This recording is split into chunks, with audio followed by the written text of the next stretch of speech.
She had dressed her daughter in the warmest coat she owned, the red one with the loose button she kept meaning to fix. The child's shoes squeaked softly against the restaurant floor as they walked in, and for a moment she almost believed the night might still go right.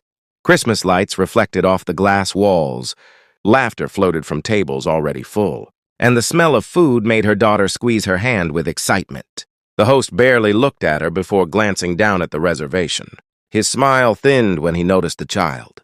"He didn't mention a kid," the man waiting at the table said before she could even sit down. His voice wasn't loud, but it carried enough to sting. He didn't stand. He didn't ask her name again. He just stared at the child like she was a mistake. She apologized immediately, even though she didn't know why she felt the need to. She explained that the babysitter had canceled last minute, that she didn't want to disappoint him, that it was Christmas, and she thought. He raised a hand. "I'm not ready for all this." The silence that followed felt heavier than shouting ever could. Nearby conversations continued. Forks clinked. Someone laughed. The host shifted awkwardly. Her daughter looked up at her, confused but quiet, sensing something fragile. "It's okay," she said softly, though her chest burned. "We'll go." She didn't cry, not then. She gathered her purse, took her daughter's hand, and turned away before anyone could see the way her shoulders tightened. She had learned a long time ago how to swallow humiliation quickly. It was a skill she'd picked up after losing her job. After the legal case, she couldn't afford to fight properly. After discovering how easy it was for powerful people to erase someone quietly. As they stepped aside near a corner table to put on their coats, her daughter tugged her sleeve. "Mama, I'm hungry." That was when a man at the neighboring table stood up. He was already wearing a worn jacket like he hadn't planned on staying long. His hair was slightly uncombed, his eyes tired in a familiar way that came from years of responsibility. Without applause, he didn't look at the man who rejected her. He didn't look at the host. He looked at the child first. "You can have my seat," he said gently, then turned to her. "If that's all right." She hesitated. Pride told her to refuse. Exhaustion told her to accept. The way he asked, quietly, without pity, made the decision easier. "Thank you," she said, barely above a whisper. He pulled out the chair for the child first, then sat across from them. No questions, no explanations, just presence. As menus arrived, her daughter relaxed, swinging her legs slightly.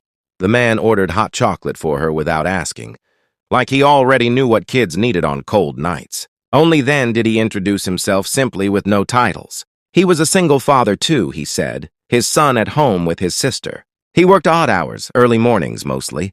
Nothing glamorous. He spoke the way people do when they've learned that talking too much invites trouble. She found herself telling him things she hadn't planned to say. How she used to work at a mid-level corporate firm, how she'd reported something she shouldn't have ignored, how the people above her had smiled and thanked her for her integrity before quietly pushing her out. The case dragged on until she ran out of money. The settlement barely covered rent. He listened without interrupting. No shocked expressions, no advice. "That shouldn't have happened," he said eventually. It was such a simple sentence, but it undid her more than sympathy ever could.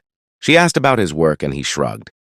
Said he handled logistics, systems, maintenance, jobs that keep things running but never get noticed.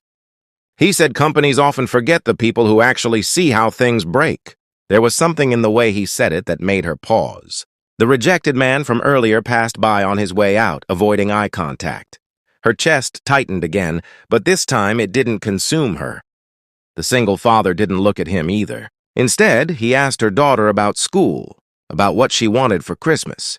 The child smiled for the first time that night. For a brief moment, the world felt softer. When the bill came, she reached for it instinctively, but he gently slid it back. "Consider it a shared table," he said. "Not charity." That distinction mattered more than he knew. As they stood to leave, he wished them a peaceful Christmas and turned to go. No numbers exchanged, no promises, just a nod. She watched him walk away, feeling something unfamiliar stir, hope, maybe, or curiosity. There was a sense that his kindness wasn't accidental, that it came from someone who had seen injustice up close and learned to respond without noise. Outside, snow began to fall lightly. Her daughter looked up at her and said, "Mama, he was nice." She nodded, holding her closer. What she didn't know yet was that this quiet man, who had asked for nothing and explained even less, had already crossed paths with the people who ruined her career, and that his silence wasn't weakness, it was patience. Days after Christmas, she kept thinking about that night, not because of the rejection, but because of the calm way a stranger had stepped in without trying to be important. Life didn't suddenly improve. Rent was still due. Job interviews still ended politely with no callbacks. Her daughter still asked questions she didn't always have answers for. Then an email arrived. It wasn't festive.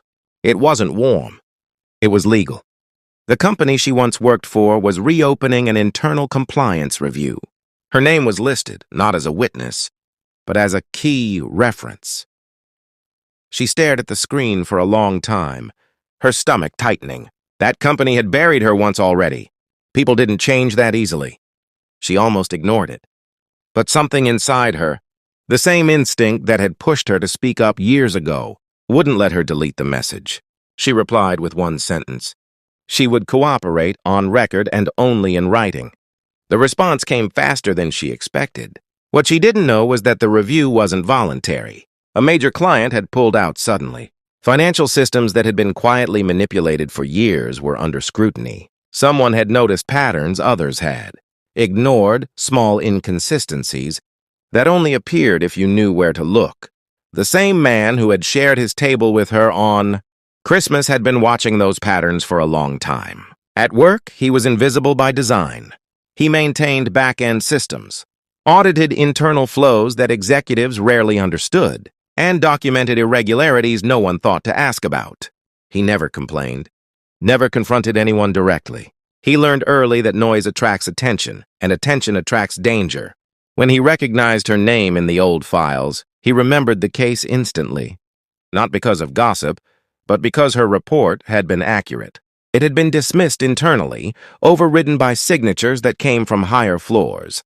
He had archived copies quietly, never assuming they would matter. Until now, during the compliance review, executives spoke confidently, using familiar language about miscommunication and process.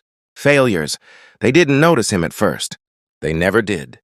He was the man who fixed things after hours, who knew which data streams were altered manually and which were automated. When asked for system confirmation, he didn't accuse anyone. He simply submitted logs. Clean, time-stamped, irrefutable. The room shifted. Emails contradicted testimony. Approvals appeared after transactions, not before. Risk assessments had been rewritten. Someone asked how long this had been going on. Years. Her case was reopened formally within days. She was contacted again, this time by an external investigator. The tone was different. Careful, respectful.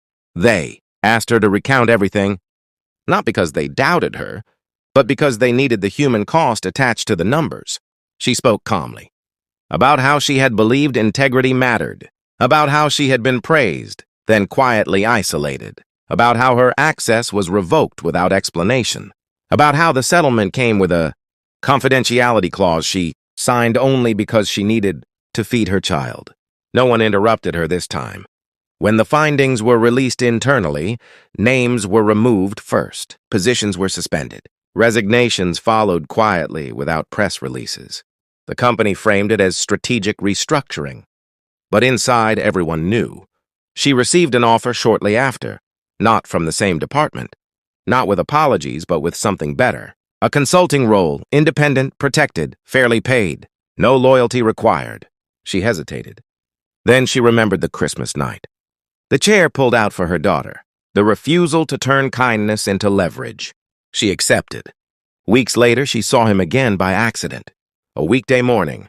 Coffee shop. No dramatic recognition. Just a brief pause when their eyes met. He nodded first. She smiled. They sat together this time without being asked. She told him about the investigation, the offer, the quiet vindication. She thanked him without naming what she was thanking him for. He didn't deny it. He didn't confirm it either. I didn't do it for you, he said simply. I did it because it was already broken. She understood then. He wasn't a savior. He was a maintainer. Someone who fixed what others ignored, not for praise, but because systems like people collapse. when no one cares enough to keep them honest. Before they parted, her daughter hugged him without hesitation. "Thank you for Christmas," the child said.